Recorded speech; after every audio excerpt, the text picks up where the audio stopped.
Public ఇప్పుడు మా రాముల తాత చెయ్యాలి కదా, మరి పెద్ద మనిషి ఇయ్యాలే విగ్రహం ముంగటేసుకున్నాడు, అరుచుకుందాం పాండ్రోలా.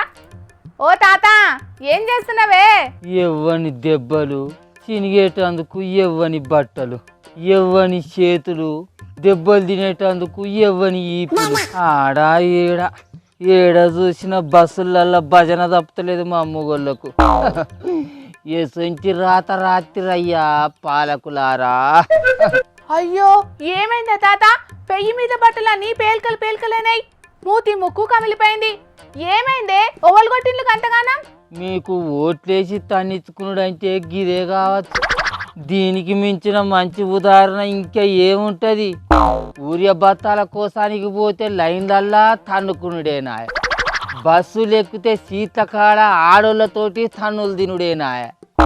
మీకు 10,000 శనార్థులు పాలకులారా, మీకు 10,000 శనార్థులు. అరే ముచ్చటేందో జరంత మాకు కూడా అర్థమయ్యేటట్టు చెప్పరా అదే తాత. ఇంతకు ఎవరితోటి పంచేదైంది నీకు? అరగమ్మ చిన్న బామ్మర్ది కొడుకు శవన్ గాడు విజయవాడలో కనకదుర్గమ్మ గుడి మెట్ల కాడ దుకాణం పెట్టుకొని బతుకుతాడని చెప్పలేదు ఆ పిల్ల. అయితే వాడిని సుట్టపు సూపు కానీ నిన్న చూసేద్దామని ఆంధ్రాకు పోయినా. అట్లా పోయినందుకు ఇగో నాకు జరిగిన సన్మానం ఇది. ఏం చేయాలి? అగ్గో సుట్టపు చూపుకు పోతే గింతగానే మీ పంతం అండగొట్టింది ఎవలో సక్క చెప్పు ముసలోడా. నీ చెప్పుడు చీరల చేర ఇంకెవరు ఉంటారే? బస్సులు ఎక్కితే మీ ఆడోళ్ళతో జరిగిన సన్మానమే ఇది అంచనా. నిన్న ఇంటికాడ నుంచి ఆటోలో వరంగల్ బస్ స్టాండ్ వరకు పోయి అక్కడున్న విజయవాడ బస్సు అవుపడితే సీట్ ఆపుకుందామని తువ్వాల తీసి కిటికీల నుంచి వెనక మర్ర సీట్లో వేసిన. ఇక మందినంతా నూక్కుంటా నెమ్మలంగా బస్సు ఎక్కి ఆ సీట్ కాడికి వేటాలకు ఓ అవ్వ ఈ తువ్వాల తీసింది పక్కకేసింది, ఆ సీట్లో కూర్చున్నది. అవ్వ ఆ సీట్లో నేను తువ్వాలు వేసుకున్నా కాదు, నువ్వు కూర్చున్నవి ఏంది అని పుసుక్కుని అన్న గంతే. ఇక సీట్ల నుంచి లేచిందా వంగ పెట్టి వరంగల్లో మొదలు పెట్టిన గుద్దుడు విజయవాడకు పోయేదాకా ఏమో గుద్దుడు గుద్దిందే. ఈ పంత విమానం మూత మోగిచ్చింది. ఏం చేయాలి? సీటు చేసిన పంచాయతీ సన్మానం ఇది. సరే విజయవాడకు పోయేదాకా పంచదైంది, ఆడికి పోయినాక నన్న ఏరే బట్టలు వేసుకొని రావానే. అక్కడేం సుఖంగా లేదు. ఆంధ్రప్రదేశ్లో కూడా కూటమి సర్కారు ఆడోళ్ళకు పిరి బస్సు పెట్టిందట కదా. ఇక అక్కడ విజయవాడలో ఎక్కిన కాడు నుంచి మొదలు పెడితే వరంగల్కి వచ్చేదాకా బస్సులో భజన ఏం తప్పలేదు. ఆ మలచ్చినప్పుడు కూడా తోడే అయింది. కానీ వాళ్ళు కొట్టినందుకు బాధ లేదు. కానీ ఆడోళ్ళు ఆఖరి ధరలు అన్న మాటకైతే పానం అంతా అవిసిపోయినట్టు అవుతుంది. మస్తు బాధ అనిపిస్తుంది అంచను. అగ్గో ఆఖర్లా వాళ్ళన్న మాటలేందే? అరే ముసలోడా, మా ఆడోళ్ళ కోసం పిరి బస్సు ఎవరు పెట్టిర్రు అనుకుంటానవురా? మా చంద్రాన్న పెట్టిండ్రా, నువ్వు వచ్చి కూర్చుంటావురా అని ఆంధ్రాలో ఉన్న అమ్మలక్కలు. ఇక ఇక్కడనేమో మా ముఖ్యమంత్రి రేవంత్ అన్న మా కోసం పెట్టిన ఉచిత బస్సురా ముసలోడా, నువ్వు మా సీతలో కూర్చుంటావురా అని మన కాడే అమ్మలక్కలు. ఆ గుద్దుడు ఆ తిట్లు అయితే భరించలేము తల్లి. అసలు నాకు తెలియక ఒక్క ముచ్చట అడుగుతా పిల్ల, అసలు ఈ ముఖ్యమంత్రులు అనేటోళ్ళు ఈ అమ్మలక్కలు ఓట్లు ఎత్తేనే గెలిచి గద్దె మీద కూర్చున్నారా? మా మొగోళ్ళు వేయలేదా ఓట్లు? ఇదేనా పద్ధతి? ఇదేనా న్యాయం? మా మొగోళ్ళకి ఎంతకాలం ఈ అన్యాయం చెప్పు. మీరు ఓట్లు గుద్దితే ఇప్పుడు 2 రాష్ట్రాల సర్కార్లను ఏం చేయమంటున్నవే మరి? అరే ఏం చేయమనుడు ఏంది పిల్ల?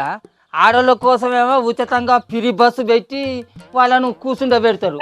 మా మొగోళ్ళేమో పైసలు పెట్టి టిక్కెట్లు కొని ఆ బస్సులు ఎక్కి ఆ ఆడోళ్ళతోటి తనులు తినమంటానవా?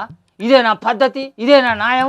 మరి ఆడోళ్ళకు ఉచితంగా పిరి బస్సు పెట్టినప్పుడు మా మొగోళ్ళకు పిరిగా ఏం పెట్టిండ్రు ఈ సర్కారోళ్ళు? ఆ ముచ్చటకు నేను సమాధానం చెప్పనే, అది నువ్వు సర్కార్నే అడగాలే. అరే పేరుకేమో ఆడోళ్ళకు పిరి బస్ అని బస్సులు పెట్టిరి.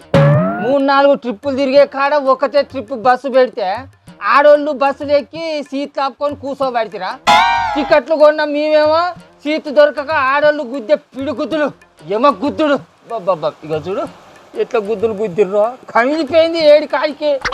పాపం బాగానే గుద్దిండ్లు కదనే.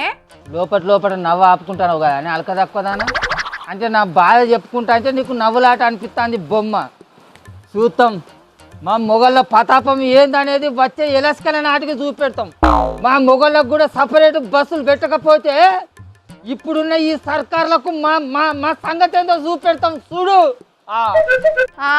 నీ కథ మంచిగానే ఉన్నది ముసలోడా. ఇప్పటికే ఇచ్చిన 6 గ్యారెంటీలకు కాసులు ఏ నుంచి తేవాలని సర్కార్లు తలకాయలు పట్టుకుంటుంటే మీ మొగళ్ళకు సపరేట్ బస్సులు పెట్టాలి అని డిమాండ్ చేస్తున్నావా? అది జరిగే పని కాదు కానీ సబ్బు చెక్క ఇంటికి పో. ఇక మరి సర్కార్లతో అయ్యే పని ఏంది చెప్పు? ఆంధ్రాల అభివృద్ధి పేరుతోటి గద్దెనెక్కిన కూటమి సర్కారు అమరావతిని వరదలనే ఉంచబట్టింది. ఇక్కడ 6 గ్యారెంటీలను అడ్డం పెట్టుకొని గద్దె మీద కూర్చున్న రేవంతాల సారు ఊర్య బత్తాల కోసానికి రైతులను రోడ్ల మీద నిలబెట్టబట్టింది. కాళేశ్వరం ఖతమైందని చెప్పి అల్ల నీళ్ళను అలానే ఉంచబట్టింది. ఇక మరి వీళ్ళ వల్ల అయ్యే అభివృద్ధి ఏంటిది, అయ్యే పనులేంటి, వీళ్ళకి శాతం అయ్యే పనులేంది ఇక చెప్పు. అయ్యా రాములు గారు, నువ్వు అడిగే ప్రశ్నలకు సమాధానాలు నా దగ్గర లేవు గాని ఇంటికి పోయి ముసల్దాంతో ఆ దెబ్బలకు మందు రుద్దిపించుకోపా. గది ఒకటే మిగిలింది మాకు. ఈ సర్కారులను గెలిపించుకున్న పుణ్యమా అని తనులు తినుడు, పిల్లలతోటి జండు బాంబులు రుద్దిపించుకునే మిగిలింది మాకు. ఏం చేస్తాం, తప్పుతుందా మాకు? ఊరియా బత్తాలు వచ్చినట్టు నీ ఊరియా బత్తాలు పాడైపోను. ఏం ఊరియా బత్తాలు రా? బస్సులు ఎక్కినందుకు ఆడలతోటి ఇంతగానో తన్నులు తిన్నా. నీ ఊరియా బత్తాలు వద్దు, నాకు ఇవ్వద్దు, నువ్వు చెల్పో. ఇక మళ్ళీ ఆడికొచ్చి ఆ ఊరియా బత్తాలకు తన్నులు తినమంటానవా? పో ఓ నాయనో, ఇంకా ఊరియా బత్తాలకు పోనాట. అరే మన సొసైటీలకు యూరియా బత్తాలు రావచ్చునే, పోయి తీసుకోపోరాదే. ఏం తీసుకునే తల్లి, లారీలో కొద్ది ఊరియా బత్తాలు వస్తానే ఆట. మరి ఆ బత్తాలన్నీ ఏడనాశనం అవుతాయో ఎవరి మీద పెట్టుకుంటారో అర్థమైతే లేదు. రైతులేమో రోజుల కమానం లైన్ల నిలబడతారా, ఒక్క ఊరియా బత్త దొరుకుతలే అని లబో దిబో అని మొత్తుకుంటారు. అవి ఎప్పటి నాతికి పార్సల్ అయితేనే ఉన్నట్టున్నాయి. ఏ బయటగా బాజిగాడు దోసుకుంటాడో ఏడ పార్సల్ చేస్తాడో మరి అర్థమే అవుతలేదు. ఓ ఇక ఊరియా బత్తాలద్దు, నాకు ఇవ్వద్దు తల్లి. ఈ తనులు నేను తినలేను, ఈ తిప్పలు నేను పనలేను. పోయింది అయితే వాళ్ళకి ఎన్నో ఒరుగుతాయి కానీ. మా ముసలుడే కాదు, ఇప్పుడు బస్సులలో తిరిగేటోళ్ళు చాలా మంది గిట్లనే కోసపడుతున్నారు. ఇన్ని దినాలు తెలంగాణలో బగ్గనే లొల్లులైనాయి కదా, ఇక ఇప్పుడు ఏపీలో సుతం గవ్వే పంచాదులు నడుస్తున్నాయి.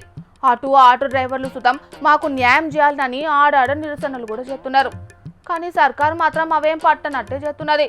మరి పరిస్థితి ఎప్పుడు మారుతుందో ఏం పాడో.